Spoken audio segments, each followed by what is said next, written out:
Video ini saya pengen kenalin ada 3 pola pikir yang diam-diam akan membentuk hubungan kita dengan uang itu jadi harmonis. Dan 3 pola pikir ini bisa bikin kamu bisa merasa kurang, atau nantinya kamu bisa menjadi magnetnya uang tanpa kamu sadari. Dan di video kali ini saya insya Allah nggak cuma ngomongin teori aja. Saya coba kasih contoh nyata dari pengalaman-pengalaman pribadi saya dan juga cerita-cerita dengan orang-orang yang hidupnya berubah drastis karena mereka berani mengubah pola pikir mereka. Pola pikir pertama, pola pikir kelimpahan atau pola pikir kekurangan. Dulu, saya hidup dengan pola pikir yang kekurangan. Saya takut uang habis, saya takut gagal. Jadi, setiap ada uang, saya simpen, saya keep mati-matian uang itu. Saya nggak berani ambil peluang, saya nggak berani investasi. Bahkan untuk beli barang berkualitas, saya antara ragu sama enggak gitu. Takut nanti kalau saya keluarin uang ini, nanti suatu saat saya butuh lagi dan nggak ada, dan macam-macamnya. Masalahnya, pola pikir ini itu bikin kita hidup dalam lingkaran ketakutan. Kita merasa dunia itu sempit, rezeki itu terbatas. Dan akhirnya yang muncul itu bukan rasa syukur, tapi perasaan was-was, perasaan khawatir.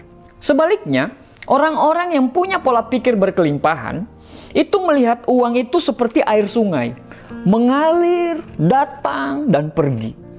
Karena mereka percaya selama mereka punya skill, selama mereka selalu memberi nilai kepada orang lain, uang itu akan selalu datang lagi, dan datang lagi.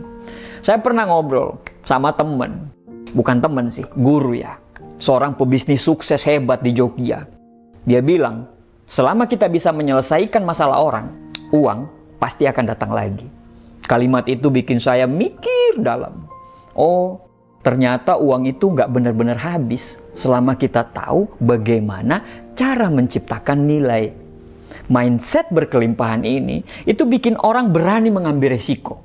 Mereka nggak nekat, nggak asal, tapi mereka nggak takut untuk mencoba hal-hal baru. Belajar skill-skill baru, bahkan gagal pun tidak bikin mereka menyerah. Karena mereka percaya rezeki itu luas. Akhirnya saya pelan-pelan berpikir tuh. Saya sadar dunia ini luas banget. Saya sadar rezeki itu nggak datang cuma dari bonus per bulan. Rezeki itu bisa datang dari karya, kolaborasi, ide kreatif, bahkan skill kecil yang terus kita asah. Dan perubahan itu nyata banget. Saya nggak lagi panik kalau rekening itu menipis. Karena saya percaya uang itu bisa dicari lagi. Saya nggak minder lihat orang lain sukses. Karena saya yakin peluang itu bisa datang ke saya kalau saya terus mengembangkan diri saya. Seperti kata Wayne Dyer bilang, seorang penulis inspiratif. Kelimpahan itu bukan sesuatu yang kita kejar, tapi sesuatu yang kita selaraskan di dalam pikiran kita. Sekarang coba deh kamu refleksi. Kamu lebih sering mikir posisi kekurangan atau kelimpahan? Karena jawabannya akan sangat berpengaruh kepada masa depan finansialmu.